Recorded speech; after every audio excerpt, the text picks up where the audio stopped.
little tight, huh, Bess? Squished his fuzz.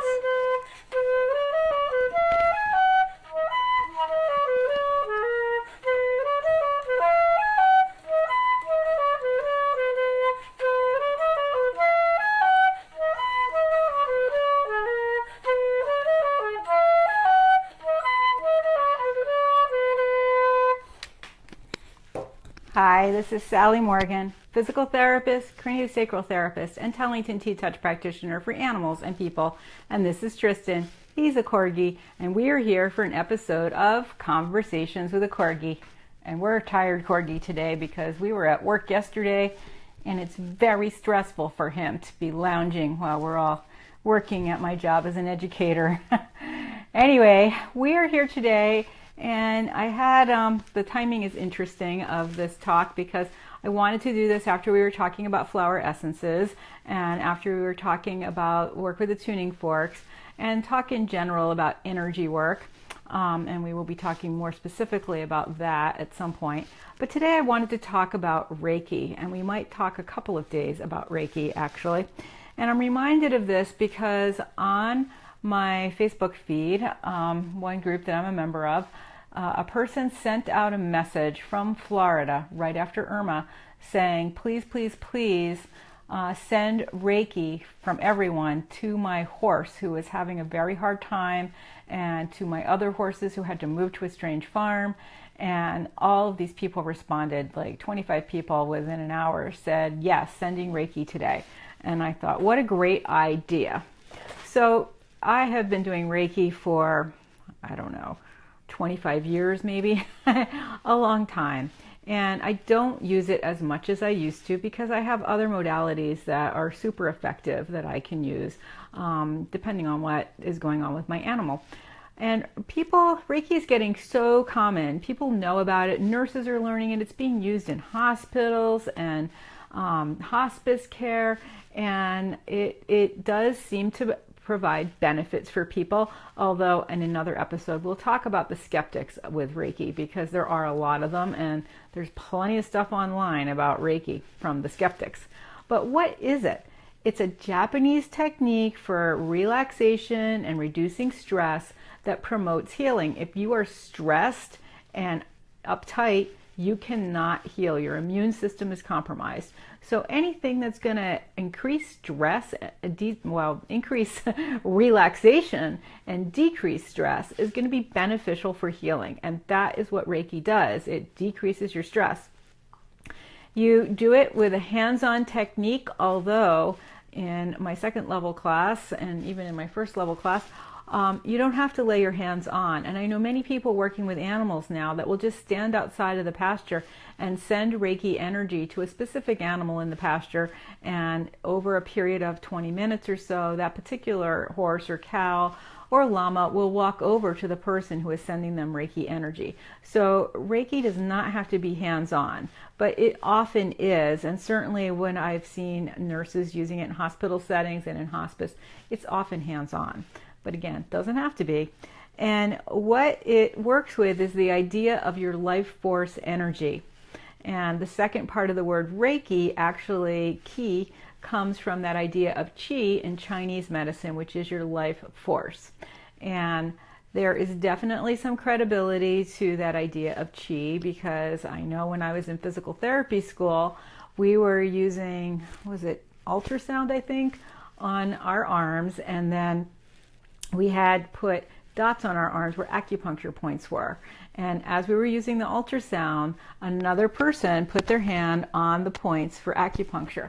And you could feel the energy, like almost a shock in that point on your arm where the acupuncture point was. So definitely there is some heightened energy around the areas where you have acupuncture points. And certainly Chinese medicine has not been poo-pooed or looked down on by the skeptics. So there is some credibility to this idea of the life force. So Reiki helps the life force become more active. It interacts with it to get that life force stronger and to decrease stress and improve health and make you happier and healthy. So the word Reiki comes from two Japanese words, Rei, which means God's wisdom or higher power, and Ki, which is the life force energy. So really what it means is spiritually guided life force energy, or God's life force energy. And often when you're having a Reiki treatment, you feel wonderful, glowing kind of radiance and warmth coming over your body. You feel light around you sometimes. And Reiki, like so many of the modalities I use frequently, engages the whole body, the energy field, the chakras primarily, but also the physical and emotional body as well. And the whole emotions, mind, body, and spirit of the person or animal can be benefited by the sense of peace and relaxation, well-being, and security that you get during a Reiki treatment. And typically, in the work I do and many others, you work with the chakras and you start, a Reiki session might take an hour, and you start with the lower end of your animal and work your way up to his head and clearing that energy and calming any distressed energy up through the animal's body to get them to that point of relaxation. So it's very simple and natural and safe, and it is a kind of spiritual healing, and also it's a kind of self-healing because you can do Reiki on yourself as well as your pets. And it's seen to have many beneficial effects on people. I had a colleague at a PT setting where I was who often used Reiki with some of the patients who had tremendous pain, or, you know, a lot of times elderly people just have something going on. No one knows what it is, and they are required to have physical therapy that day, and you have to do something. So he often used Reiki with the people that were just not up to doing the usual stuff that day, or for people with headaches or, you know, generalized pain in some area of their body. And people all reported feeling better, and a lot of them were able to go ahead and participate in exercise therapy. So, you know, Reiki has been certainly anecdotally really beneficial in many healthcare settings. And it's a simple technique to learn Reiki. You go to a Reiki class, but it's not like you sit there and take notes in the usual way. What happens is the ability to use Reiki is transferred to the student during the class through what they call an attunement. And a Reiki master will just transfer the ability to tap into that Reiki energy from the universe through the master to the student. And so you get what we call an attunement. And Reiki classes vary in length of time and cost across the country. Mine was reasonably priced and reasonably short because the person teaching me, thank you, Wendy, was really making an effort to bring Reiki to nursing and to healthcare. And so she had a special series of classes for healthcare practitioners that were reasonably priced and fairly quick, you know, over a weekend or a day or a couple of evenings. And she even taught Reiki to nurses while they were in nursing school at one of the local colleges. And so my class was really reasonable. I remember in one of the classes that I was attending, a woman had come back who had been traumatized in some other person's Reiki class that had charged her between, I don't know, $1,000 and $1,500 20 years ago, and just demeaned her and made her experience really terrible. So just like anything, shop around and find the right person that's a good match for you, and a class that's affordable and the timing of which is also good for you if you're interested in learning Reiki. And it really is useful to amp up someone's life force energy. And often what people feel during a treatment is warmth coming over their body and a sense of wellness and relaxation. I know when I was going through chemotherapy, one of the things offered through a cancer group around here that was free was a Reiki session. And I've had a few Reiki sessions in my life, but this one was really, really profound for me. Well, not incredibly profound, but the reflexology is what I really needed. I'm a Pisces and my feet are always craving more attention. So anyway, It was a really good experience. I really felt a sense of wholeness in my body. So many times when you're undergoing some kind of medical procedures or you have something going on in you, your gut is being treated, or your throat, or your lungs, or your knee, and you become kind of disconnected from that part because so much focus is being on that particular area that's being treated. And so one of the great things for me about that Reiki treatment was this sense of wholeness, that my body was completely connected. And therefore, I felt greater strength and resilience and a rise in my immunity because I was more connected. I had my whole body working with me instead of being reduced to a part and a part and a part. So that was what my experience was with that one Reiki session. And certainly I've had many Reiki practitioners working on me when I've had headaches, or when I'm tired, or when I have a sore shoulder, and it has been very successful for me. So part of the idea of Reiki, the founder of Reiki, by the way, is a guy named Mikao Usui, and he's the founder of the Reiki system of natural healing. And he recommends that in your lifestyle, once you become a Reiki practitioner, or you want to be, that you follow ethical ideas to promote the ideas of peace and harmony. And that is a really important thing, I think, when you're doing any kind of healing work. You don't want to try to do a healing session for your pet when you're feeling angry and stressed after your horrible ride home from work. The first thing you do when you get to the barn should not be trying to do a Reiki session with your horse. You want to center in on yourself, find peace and calmness, do some heart hugs for you and your horse, thinking about how much you love your horse and how much you are grateful for the chance to be outside and in the beauty of nature with your horse, or home from work with your dog or your cat, whatever your animal is. Before you do a Reiki session, it's always good to just check in with yourself and find that sense of peace and calm and harmony, because that is what's going to get transmitted to the animal that you're working with. So that's a really important aspect of Reiki to remember when you're practicing Reiki. And a lot of the ideas of Reiki are spiritual and promote the idea of healing and balance, and also the idea that the person or animal being worked on has responsibility for their own healing. And this is kind of an issue in all kinds of hand-on modalities, whether or not you are fixing the person. Another incoming call during my talk, and it's somebody I was thinking I should call this morning. Funny. Anyway, so the responsibility for healing lies with the person or animal receiving the healing. It is not with the practitioner, and this is an aspect of Reiki that's important too. And if you are seeking healing treatment, it's important to remember not to ask the person to fix my knee, but instead say, how can you work with me to see if we can get my knee working a little better? That kind of thing is much more helpful because it empowers you. And anything that empowers you or gives strength to you is going to assist in your healing. So the same for our dogs and cats and horses. Most of them already are empowered and are not waiting for us to fix them.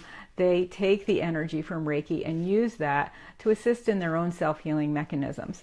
So Reiki can be a really beautiful part of a healing practice. And I know when I first was getting training in some of the other modalities I use, like craniosacral therapy and T-touch and things, I asked a Reiki master once, I'm not using Reiki anymore, but I've talked to some other people using Reiki with the other modalities I do, and I'd like to know how you think that fits in.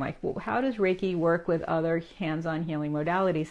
And the person said to me that when you are trained in Reiki, and I am a Reiki master, that in fact your Reiki will be quote unquote turned on anytime you're engaging in a healing practice, whether that be just saying a quick prayer for some roadkill on the side of the road, or whether you're in a profound healing session for a person or animal where you're spending a lot of time with them, doing a lot of different modalities. So I will end this episode with reading a little quotation from Usui. I cannot talk today. Mikao, who wrote this about Reiki. The secret art of inviting happiness, the miraculous medicine of all diseases, just for today. Do not anger, do not worry, and be filled with gratitude. Devote yourself to your work. Be kind to people. Every morning and evening, join your hands in prayer. Pray these words to your heart and chant these words with your mouth. Usui Reiki treatment for improvement of body and mind. And so just giving gratitude, I think, is a good way to start and end any day. And so many of us who love our animals are so grateful for their presence in our lives and for their many, many gifts to us. So that's how I practice peace in my life on an ongoing basis, among many other things. I'm also a vegetarian, and I don't know, Biss, what do we do for peace? Everything. That is a big, important part of my life. So that's just some basics about Reiki. We'll be talking more about Reiki over the next couple of days. I have a friend in California who teaches Reiki for animals in particular, and she's written a book or two, and she is really a wonderful person to take a class with if you're particularly interested in doing Reiki with animals, either to add to the healing practice you already have, or to benefit your own pets and your friend's pet, or to perhaps use that as part of a business of healing practice that you may have. So this has been Sally Morgan and Tristan Corgi here for another episode of Conversations with a Corgi, where we've been talking about some basics about Reiki. And for those who are watching this who know what Reiki is and are trained in Reiki, it would be a great thing today if we could all take a few minutes and send some Reiki healing energy to every animal and person impacted, and the plants, and the sea life, by these terrible hurricanes. I mean, it's just incredible. They're finally able to get into some of the devastated Caribbean islands that I just don't even recognize. They look so unfamiliar with the landscape just flattened. So if you do Reiki, today would be a great time to try to send some healing energy to the people and animals that have been affected. And certainly you could make it a part of your practice every morning to spend a few minutes sending Reiki energy to help everyone impacted by these hurricanes. It is just a terrible, devastating tragedy for so many, and they can use any help they can get from any of us. So think about sending some Reiki energy to those impacted by the hurricanes. And we'll end today again with a heart hug, again to be sending energy and peace and courage and strength to those impacted by the hurricanes, especially the animals and people that care for them. And remember, a heart hug is a circle and a quarter. So you're going around, moving your skin in a circle and a quarter, inhaling as you go up that circle and exhaling as you come down and around, and then just sending thoughts, intentions to benefit those who need help in this time of stress and recovery from the hurricanes. So today I have to finish my video for a TED Talk application and teach yoga to my old guys, which I love, and I have a whole bunch of other things going on, so it's going to be a bit of a busy day. We'll be back tomorrow for another episode of Conversations with a Corgi, hopefully closer to 8:25. After these late nights, it's really hard for me to get going in the morning, but we will be back tomorrow at some point in the morning, and we will continue some of our discussion of Reiki. Thanks for joining us today. Bissy, you ready for the Corgi music?